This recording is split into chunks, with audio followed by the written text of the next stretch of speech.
Hello students, welcome to Biology World. I am Priyanka Shoran. From today onward we'll start a new chapter of 11th class that is Biomolecules.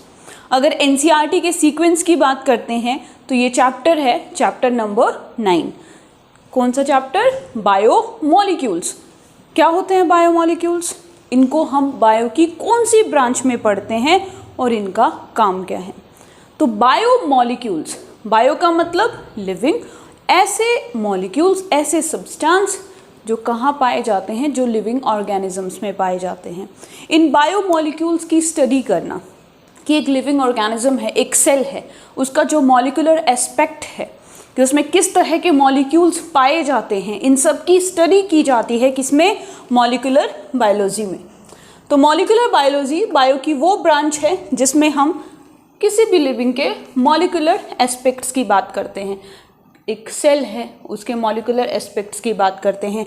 वहीं पे अगर हम उसके physiochemical मतलब ये जो molecules जो हैं उसकी फिजियोलॉजी में, उसके फिजियोलॉजिकल एक्टिविटी में इन्वॉल्व हैं, चाहे ग्लूकोज है, गैलेक्टोज है, लैक्टोज है, मेनोज है, like these are the sugars, amino acids हैं, डीएनए है, आरएनए है, इनका क्या फंक्शन है, क्या करते हैं. मतलब बायो के अंदर अगर हम केमिस्ट्री को इन्वॉल्व कर रहे हैं कि लिविंग ऑर्गेनिज्म में जितनी भी केमिकल रिएक्शंस हो रही हैं उनके पीछे कौन कौन से मॉलिक्यूल्स इन्वॉल्व हैं.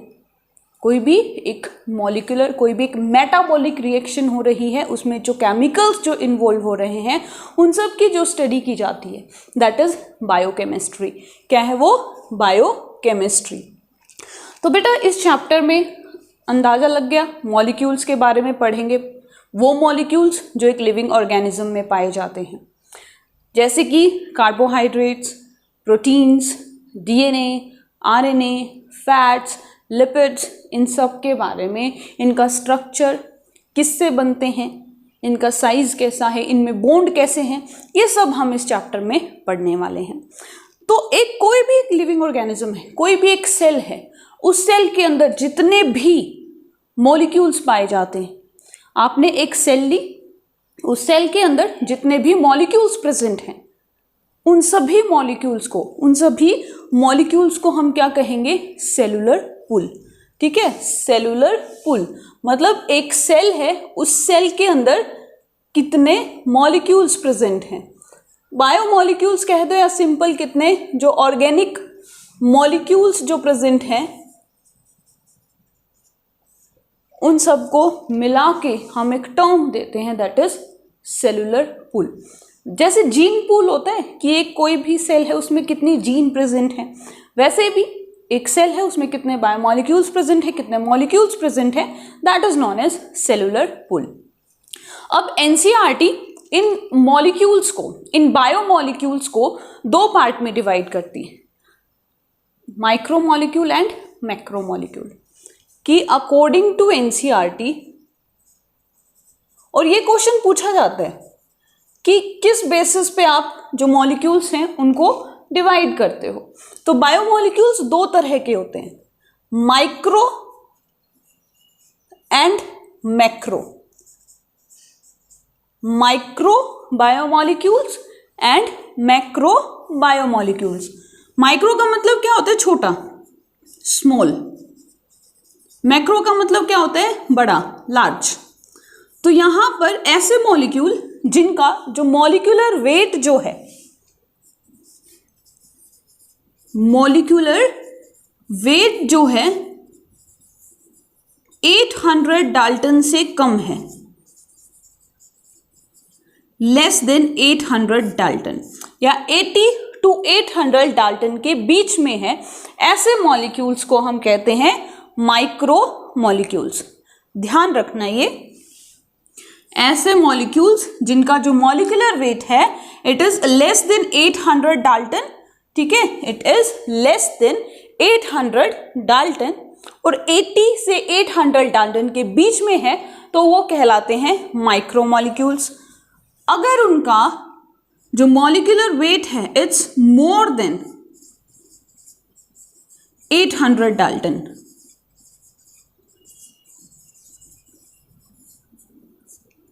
ठीक है, 800 डाल्टन से ज़्यादा अगर उनका मॉलिक्यूलर वेट है वो सब आते हैं मैक्रो मॉलिक्यूल में.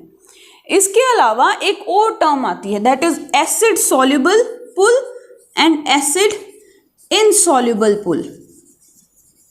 एसिड में घुलने वाले और एसिड में ना घुलने वाले, एसिड सॉल्युबल और एसिड इनसॉल्युबल। तो जो माइक्रोमॉलिक्यूल्स हैं वो कैसे हैं, एसिड सॉल्युबल पुल में पाए गए। ये एनसीईआरटी के पहले पेज में अच्छे से इसके बारे में लिखा हुआ है। और जो मॉलिक्यूल्स एसिड इनसॉल्युबल पुल में पाए गए, मतलब जो एसिड में नहीं घुले, उन्हें हमें कहा दैट इज मैक्रोमॉलिक्यूल्स। अब यहाँ पर अगर हम बात करते हैं माइक्रोमॉलिक्यूल्स की, तो क्या क्या आएगा? For example amino acids, simple sugars,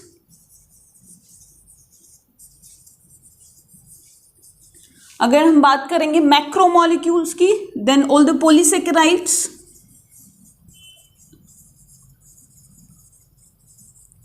then proteins, then nucleic acids, यहां पे न्यूक्लियोटाइड्स आ जाएगा। अब मैंने एक चीज नहीं लिखी, क्या नहीं लिखी? लिपिड्स को। ठीक है, लिपिड्स से रिलेटेड क्वेश्चन आता है एग्जाम में कि बताओ लिपिड क्या है, एक माइक्रोमॉलिक्यूल है या मैक्रोमॉलिक्यूल है? अब लिपिड का जो मॉलिक्यूलर वेट है it is less than 800 Dalton. Lipids का जो मॉलिक्यूलर वेट है क्या है? 800 डाल्टन से कम है। तो इसके अकॉर्डिंग ये क्या हुआ? माइक्रोमॉलिक्यूल हुआ। लेकिन ये एसिड इनसॉल्युबल पुल में पाया गया, तो इसका मतलब ये मैक्रोमॉलिक्यूल है। अगर हम बात करेंगे मॉलिक्यूलर वेट की तो कम है, लेकिन अगर एसिड सॉल्युबिलिटी की बात करते हैं तो एसिड इनसॉल्युबल है, उसके अकॉर्डिंग ये मैक्रोमॉलिक्यूल है। तो यहां पर जो लिपिड जो है इससे एक्सेप्शन है, मतलब ये एक एक्सेप्शन शो कर रहा है और ये एग्जाम में पूछी जाएगी। Why lipids are considered as macromolecule? Because they have a less molecular weight. Why they are considered as a macromolecule? Because they are acid insoluble. ठीक है, चलो अब ये जो बायोमोलिक्यूल्स हैं कौन कौन से हो गए? कार्बोहाइड्रेट, कार्ब्स हो गए, देन प्रोटीन्स,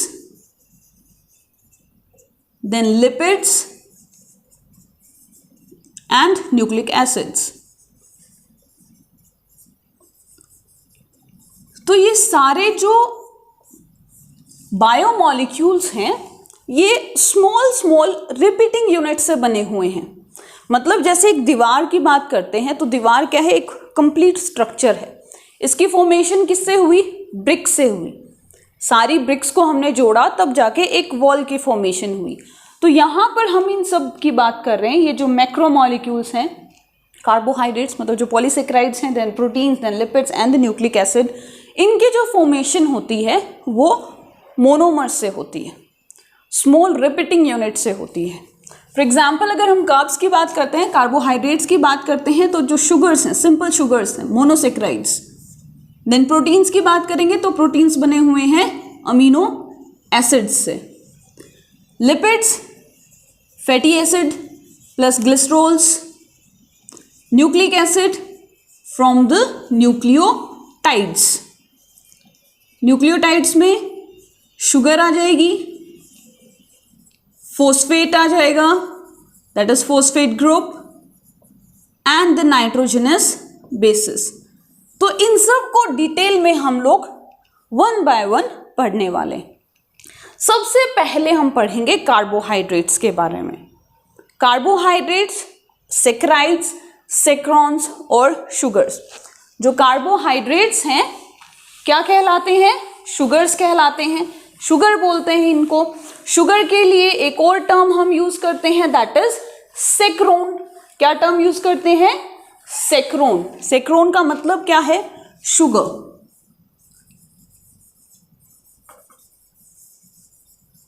तो ये जो कार्बोहाइड्रेट्स हैं इन्हें हम कहते हैं शुगर और सेक्रोन। सेक्रोन का मतलब अगेन इट्स शुगर। किससे बने हुए हैं? ये बने हुए हैं कार्बन से, हाइड्रोजन से और ऑक्सीजन से। Carbon, hydrogen and oxygen. Carbohydrates को हम दो पार्ट में डिवाइड करते हैं, एक माइक्रोमोलिक्यूल्स और दूसरे मैक्रो। माइक्रो में क्या आएगा आपका, monosaccharides, then modified monosaccharides and oligosaccharides। अगर हम बात करेंगे मैक्रो की तो इसमें आप क्या आ जाएंगे, पॉलीसेकेराइड्स। देखो मोनो मतलब एक, सिंगल, ऐसे मॉलिक्यूल जो सिर्फ एक ही शुगर से बने हुए हैं, they are known as monosaccharides. अगर इन्हीं को हमने मॉडिफाई कर दिया so they are known as modified या डिराइव्ड मोनोसेकेराइड्स। अगर 2 से 10, ठीक है, 2 to 10 सेक्रोन्स प्रेजेंट हैं, शुगर्स प्रेजेंट हैं, तो उन्हें हम कहते हैं ओलिगोसेकेराइड्स। और अगर मोर देन 10 शुगर्स से कोई भी एक कार्बोहाइड्रेट बना हुआ है तो वो कहलाता है पॉलीसेकेराइड। इसमें जो रिपीटिंग यूनिट है कितना भी हो सकता है, डिपेंडिंग अपॉन द कार्ब, जो भी कार्ब है उसके बेसिस, भाई चाहे सेलुलोज है या स्टार्च है, ग्लाइकोजन है, उसके बेसिस पे जो है सब्सटेंस, उसकी रिपीटिंग यूनिट होगी। तो आज जो हम पढ़ेंगे, सबसे पहले जो हम कवर करेंगे वो है monosaccharides and the derived monosaccharides या मॉडिफाइड मोनोसेकेराइड्स। तो सिंपल अगर हम मोनोसेकेराइड की बात करते हैं, किससे बना हुआ है, सिंपल शुगर से। सिंपल शुगर्स भी इनको कहते हैं, एक ही शुगर इसके अंदर मिलती है। इसका जो फॉर्मूला है मोनोसेकेराइड्स का, जो फॉर्मूला जो है वो कई बार एग्जाम में पूछ लिया जाता है। अच्छा, अब एनसीईआरटी में क्या है कि जो माइक्रोमोलिक्यूल्स हैं उनको जैसे पहले डिस्कस कर रखा है, उसके बाद फिर मैक्रोमोलिक्यूल्स, मतलब जो मोनोमर्स हैं उनको पहले डिस्कस कर रखा है और फिर उनके पॉलीमर्स हैं, लेकिन हम साथ साथ में करेंगे। जैसे हम कार्बोहाइड्रेट्स पढ़ेंगे तो पहले हमने उसके मोनोमर्स के बारे में पढ़ा, फिर हम उसके पॉलीमर्स के बारे में पढ़ेंगे, फिर हम जैसे प्रोटीन कवर करेंगे, फिर लिपिड कवर करेंगे, तो उसमें साथ साथ में पहले मोनोमर जैसे अमीनो एसिड पढ़ लिया, उसके बाद हम प्रोटीन को पढ़ लेंगे। तो यहाँ पर जो फॉर्मूला है मोनोसेकेराइड्स का, that is CnH2nOn। N very करता है, ठीक है, ये जो N है इसका number, it can be 3, it can be 4, it can be 5, it can be 6, it can be 7 monosaccharides में। फॉर एग्जाम्पल यहाँ पर N अगर 3 है तो हम उसको कहेंगे दैट इज ट्रायोज। वो शुगर क्या कहलाएगी, ट्रायो शुगर कहलाएगी। For example glyceraldehyde, glyceraldehyde. If N is equal to 4, then they are known as tetros. For example, erythrose. If N is equal to 5, तो ऐसी शुगर को हम कहते हैं pentose sugar. For example ribose, RNA sugar जिसको कहा जाता है। If N is equal to 6, then it is known as hexose। For example glucose, जिसको ब्लड शुगर, ग्रेप शुगर कहा जाता है, ठीक है। And if N is 7, then they are known as सेप्टोज, जैसे कि, ठीक है, सेडुहेप्टलोज। तो ये क्या है, यहाँ पे जो नंबर है 3, 4, 5, 6, 7 वेरी करता है। अब हम बात करेंगे पहला जो मोनोसेकेराइड है, दैट इज ग्लूकोज। ग्लूकोज को हम क्या कहते हैं, ब्लड शुगर कहते हैं। इसको हम लोग ग्रेप शुगर कहते हैं, बिकॉज ये ग्रेप्स में प्रेजेंट रहती है। कितना नंबर है इसमें कार्बन का, 6, ठीक है। तो 1, देन 2, 3, 4, चलो इसको हम ऊपर लिखते हैं। ग्लूकोज जो है इन्हें एल्डोज भी कहा जाता है। एल्डोज क्यों कहा जाता है? Because it have aldehyde group, ये याद रखना, क्योंकि इसके अंदर क्या है, एल्डिहाइड ग्रुप प्रेजेंट रहता है, तो इसे एल्डोज कहा जाता है। अगर हम इसका स्ट्रक्चरल फॉर्मूला देखते हैं तो कितने कार्बन है? 6 कार्बन है, 1 2 3 4 5 एंड 6। ठीक है, this is the double bond O, यहां पे हो जाएगा आपका that is OH H, then H OH। ठीक है, फिर ये हो गया जैसे OH H,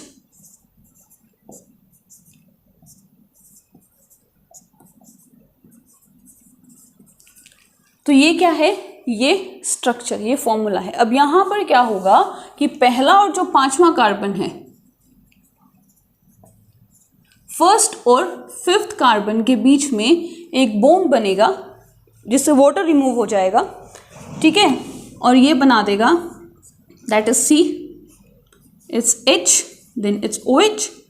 ठीक है, फिर ये जो सेम रहेगा और यहाँ पर आपका इसके साथ ये बॉन्ड बन जाएगा। अब इसी को हम रिंग स्ट्रक्चर में कन्वर्ट करेंगे। ठीक है, देखो पहला कार्बन है और 5वां कार्बन है, इनके बीच में बॉन्ड बन रहा है और इसी को हम रिंग स्ट्रक्चर में कन्वर्ट करते हैं। तो रिंग स्ट्रक्चर कैसा होगा?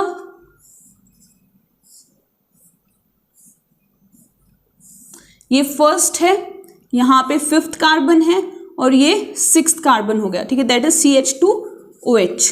This is the 6th carbon, ये 5th, तो ये first, second, third, 4th, 5th and 6th, और ये हो गया आपके पहले और 5वें कार्बन के बीच में बॉन्ड। ये क्या है? ये इसका रिंग स्ट्रक्चर है। कैसा स्ट्रक्चर है? रिंग स्ट्रक्चर है।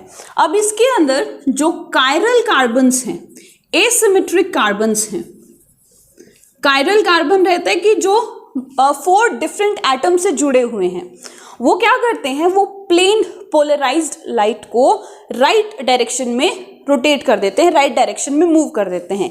इसीलिए इनको हम डेक्स्ट्रोज शुगर या D नाम से या फिर प्लस सिंबल से भी इनको हम पहचानते हैं।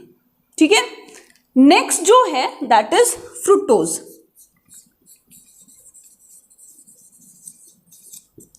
फ्रुक्टोज क्या है? It is fruit sugar. ये सारे फ्रूट्स में पाया जाता है एक्सेप्ट ग्रेप्स। इसको हम क्या कहते हैं? इसको हम कहते हैं कीटोज शुगर। ठीक है, या क्योंकि इसके अंदर कीटोन ग्रुप रहता है तो इसे हम क्या कहते हैं? That is कीटोज sugar, because it have ketone group. क्या है इसमें? Ketone group. इसमें क्या है? ग्लूकोज के अंदर एल्डिहाइड ग्रुप है तो एल्डोज, इसके अंदर कीटोन ग्रुप है तो इसको क्या कहेंगे?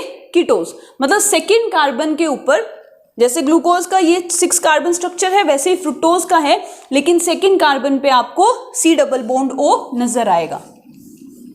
ठीक है, जैसे ये हो गया CH2OH, तो यहां पे सेकेंड कार्बन है, वहां पर आपको क्या नजर आएगा? That is ketone group. तो ये है मोनोसेक्राइड्स। अब इन्हीं मोनोसेक्राइड्स को हम डिराइव कर देते हैं, इनको मॉडिफाई कर देते हैं, तो उससे क्या बन जाएगा? हमारे डिराइव्ड मोनोसेक्राइड्स या फिर मॉडिफाइड मोनोसेक्राइड्स बन जाएंगे। फॉर एग्जाम्पल पहला जो है दैट इज डीऑक्सी शुगर। पहला क्या है? Deoxy sugar. अब ये कैसे बनती है? ये बनती है राइबोज शुगर से। राइबोज किसमें पाई जाती है? आरएनए में। तो क्या कहा जाता है इसको? RNA sugar. ठीक है, तो ये कैसा है? ये 5 कार्बन कंपाउंड है। इसके अंदर 5 ही कार्बन्स होते हैं, 6 नहीं होते। तो यहां पर क्या है? जो सेकेंड वाला है राइबोज शुगर में सेकेंड कार्बन है, उसमें हाइड्रोक्सिल की जगह सिंपल हाइड्रोजन आ जाएगा।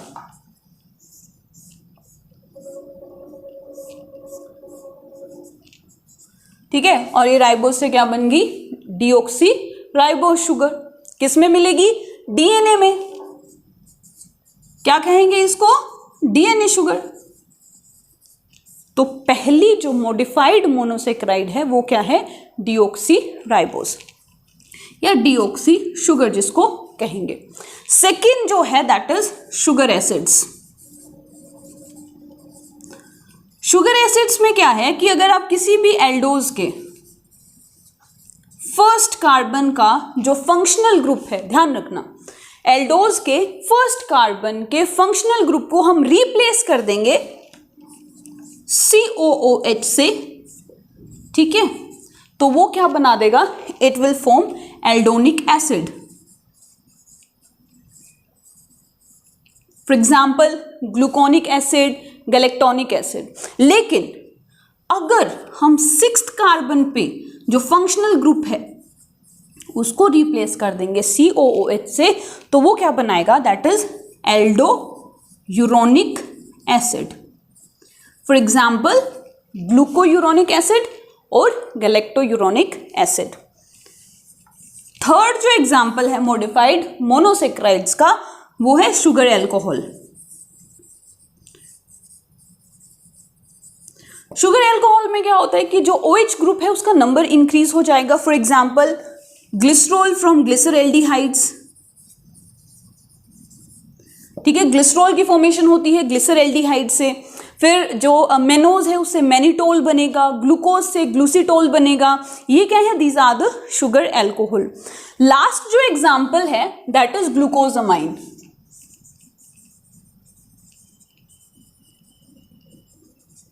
जिसमें क्या आएगा आपका NAG, NAM, N acetyl glucosamine and N acetyl muramic acid. तो हमारा जो बीटा ग्लूकोज है,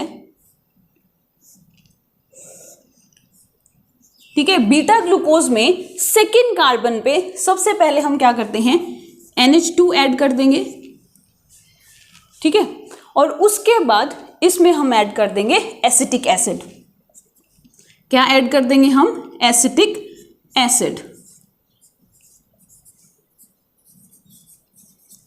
अब एक ये हाइड्रोजन और ये हाइड्रोक्सिल ये रिमूव हो जाएगा एज अ वाटर, ठीक है, वाटर की फॉर्म में ये निकल जाएगा और यहां पर ये बॉन्ड बना देंगे, यही बना रही हूं मैं, यहां पर ये बॉन्ड बन जाएगा, ठीक है। और ये जो आपका स्ट्रक्चर जो है ये क्या कहलाएगा, NAG, N acetyl glucose amine.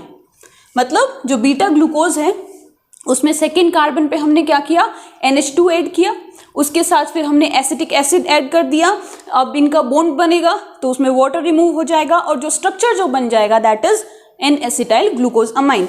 वहीं पर जब थर्ड कार्बन पे लैक्टिक एसिड ऐड हो जाएगा तो ये स्ट्रक्चर, मतलब जब हम नैग में एन एसिटाइल ग्लूकोज अमाइन में लैक्टिक एसिड को ऐड कर देंगे थर्ड कार्बन पे, तो ये आपका बन जाएगा NAM, N acetyl muramic acid. ठीक है, समझ में आ गया। तो ये था किसके बारे में, that is about the derived monosaccharides. Next video में हम डिस्कस करेंगे ओलिगोसेक्राइड्स के बारे में जो 2 से 10 शुगर से बने हुए हैं। So that's it for today. If you like my video then please share and subscribe my channel. Thank you.